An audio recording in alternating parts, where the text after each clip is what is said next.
Viewers, ఈ షార్ట్లో మరొక గుడ్ న్యూస్తో వచ్చాను మీకు. తెలంగాణ స్టేట్ కోఆపరేటివ్ బ్యాంక్లో 225 వేకెన్సీస్ ఉన్నాయండి. November 6th is the final date. Only graduation, any degree. మరి ఇది ఒక చక్కటి అవకాశంగా పరిగణలోకి తీసుకోవచ్చు తెలంగాణ వారందరికీ కూడా. కాబట్టి ఈ విషయం తెలియజేయడానికి మీకు షార్ట్ అందిస్తున్నాను. ఇమీడియట్గా లాంగ్ వీడియో కూడా ఫుల్ డీటెయిల్స్ ఇస్తున్నాను. దాని లింక్ కూడా కింద మీకు డిస్క్రిప్టివ్లో ఇస్తున్నాను. కాబట్టి యూటిలైజ్ చేసుకోండి. ఇక్కడ చూడండి ఏ ప్లేస్లో ఎన్ని వేకెన్సీస్ ఉన్నాయి. కరీంనగర్ 43, హైదరాబాద్ 32, ఖమ్మం 99, ఇట్లా అన్ని ప్లేసెస్లో ఉన్నవి. ఏజ్ కూడా 30 years, మళ్ళీ రిలాక్సేషన్ ఉంటుంది. దీన్ని యూటిలైజ్ చేసుకోండి.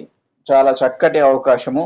మీకు లింక్ ఇస్తాను, తర్వాత దానికి సంబంధించిన PDF కూడా అప్లోడ్ చేస్తాను. All the best.